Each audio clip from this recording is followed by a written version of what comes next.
বিএনপির কেন্দ্রীয় নির্বাহী কমিটির সদস্য অ্যাডভোকেট রুহুল কুদ্দুস তালুকদার দুলু বলেছেন, আজকে নতুনভাবে নির্বাচন নিয়ে ষড়যন্ত্র শুরু হয়েছে। আপনারা জানেন, আমাদের নেতা তারেক রহমানের সাথে ডক্টর ইউনূসের সাথে লন্ডনে বৈঠক হয়েছে।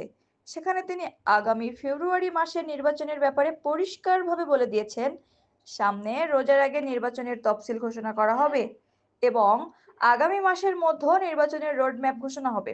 তিনি আরো বলেন, এই নির্বাচনকে কেন্দ্র করে বর্তমান রাজনৈতিক দলগুলো বিএনপিকে ভয় করছে যে তারা সুষ্ঠু ও নিরপেক্ষ নির্বাচন হলে বিএনপি ক্ষমতায় চলে যাবে, তাই তারা নির্বাচনকে বাধাগ্রস্ত করতে বিভিন্ন ষড়যন্ত্র করছে।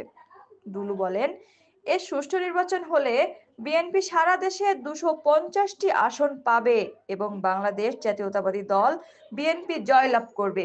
এজন্য অন্যান্য দল ভয় পাচ্ছে যাতে বিএনপি নির্বাচনে না যেতে পারে। কোনো ষড়যন্ত্র করে লাভ নাই। বাংলাদেশের মানুষ দীর্ঘ 25 বছর অপেক্ষা করেছে, তাই নির্বাচন দিয়ে জনগণের ভোটের অধিকার নিশ্চিত করতে হবে।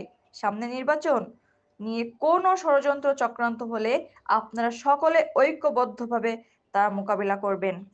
তিনি আজ বাদ জুম্মা রামসার কাজীপুর তালুকদার পাড়া জামে মসজিদে ৫ নং বিপ্র বেলঘরিয়া ইউনিয়নের ৬ বারের নির্বাচিত সাবেক চেয়ারম্যান বিশিষ্ট সমাজসেবক মরহুম ডক্টর নাসির উদ্দিন তালুকদারের ৫০তম মৃত্যুবার্ষিকী উপলক্ষে দোয়া মাহফিলে এসব কথা বলেন।